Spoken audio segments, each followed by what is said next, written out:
محرم الحرام اسلامی کیلنڈر کا پہلا مہینہ ہے. اس کا معنی ہے حرمت والا مہینہ، اور مہینوں کی یہ تعداد اور گنتی اللہ تعالیٰ کی طرف سے مقرر کردہ ہے، خود سے نہیں بنا لی گئی.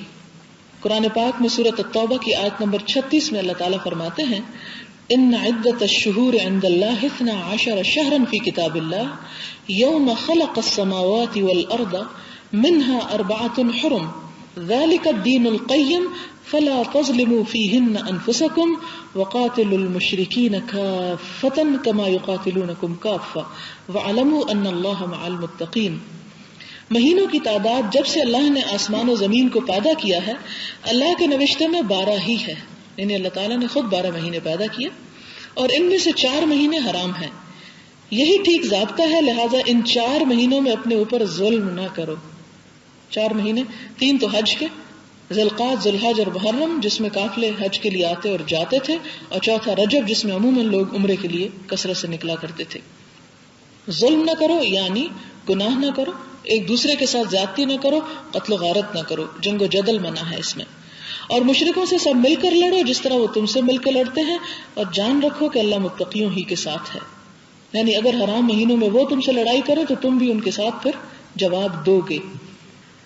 محرم کا مہینہ جو ہے یہ پہلا مہینہ ہے اور اس کا معنی ہے حرمت والا مہینہ. اور بخاری اور مسلم کی روایت میں آپ صلی اللہ علیہ وسلم نے اپنے حج کے خطبے میں فرمایا کہ زمانہ گھوم گھام کر اپنی اصلیت پر آ گیا ہے.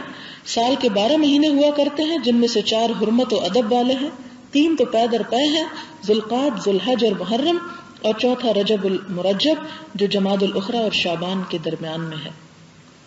اسلامی سال کی ابتدا محرم الحرام سے ہوتی ہے اور اس مقدس مہینے کی عظمت ابتدائے آفرینش سے ہے. اس کے بارے میں ایک حدیث غنیت الطالبین کے اندر روایت ہوئی ہے جس کا ترجمہ آپ کی خدمت میں پیش کرتی ہوں. اسی ماہ اللہ تعالیٰ نے زمین، آسمان، پہاڑ، سمندر، لوح، قلم، جبریل اور دیگر فرشتوں کو پیدا کیا. اسی ماہ میں حضرت آدم کو پیدا کیا اور ان کی توبہ قبول ہوئی. عاشورہ محرم میں حضرت نوح علیہ السلام کو طوفان سے نجات دی. حضرت ابراہیم علیہ السلام اسی مہینے پیدا ہوئے. اسی مہینے میں آگ گلزار ہوئی، فرعون غرق ہوا. موسیٰ علیہ السلام کو فرعون کے ظلم و تشدد سے نجات ہوئی. حضرت یونس علیہ السلام مچھلی کے شکم سے باہر آئے. اسی مہینے حضرت ادریس علیہ السلام مکان علیہ میں پہنچے. حضرت ایوب علیہ السلام شفا یاب ہوئے. حضرت داؤد علیہ السلام کی توبہ قبول ہوئی. حضرت سلیمان کو سلطنت ملی. اللہ تعالیٰ عرش پر مستوی ہوئے. اسی ماہ میں قیامت آئے گی. یہ خلاصہ ہے اس حدیث کا جو امام عبد القادر جیلانی نے اپنی کتاب میں لکھی ہے صفحہ 676 پر. اسلام سے قبل لوگ عاشورہ محرم کا روزہ رکھتے تھے، پہلے 10 دن روزہ رکھتے تھے اور اس کے خاتمے پر عید کی طرح خوشی مناتے تھے. اسلام کے بھی ابتدائی دنوں میں عاشورہ محرم کا روزہ فرض تھا. رمضان کے بعد اس کی فرضیت تو ختم ہو گئی لیکن مستحب ہونے کا درجہ اب بھی باقی ہے. بخاری اور مسلم کی روایت ہے حضور صلی اللہ علیہ وسلم جب مدینہ تشریف لے گئے تو یہودیوں کو عاشورہ محرم کا روزہ رکھتے ہوئے دیکھا تو فرمایا تم اس دن روزہ کیوں رکھتے ہو؟ انہوں نے جواب دیا کہ یہ ہماری نجات کا دن ہے. اس دن اللہ تعالیٰ نے بنی اسرائیل کو فرعون سے نجات دلائی.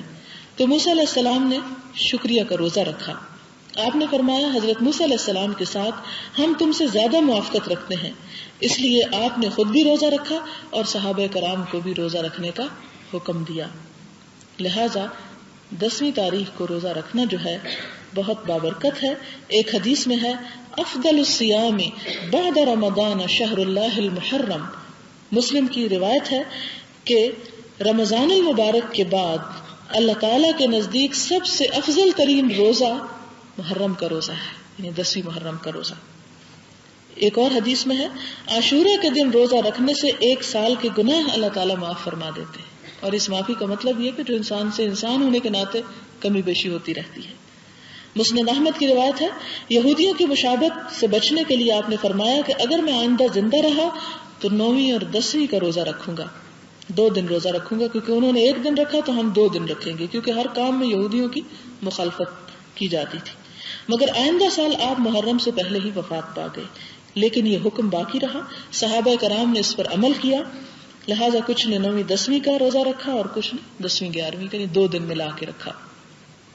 اور جہاں تک یہ بات کہ 11ویں تاریخ کو روزہ نہیں رکھنا چاہیے کہ یزید کی ماں نے روزہ رکھا، یہ بات بالکل غلط ہے، اس کی کوئی حقیقت نہیں.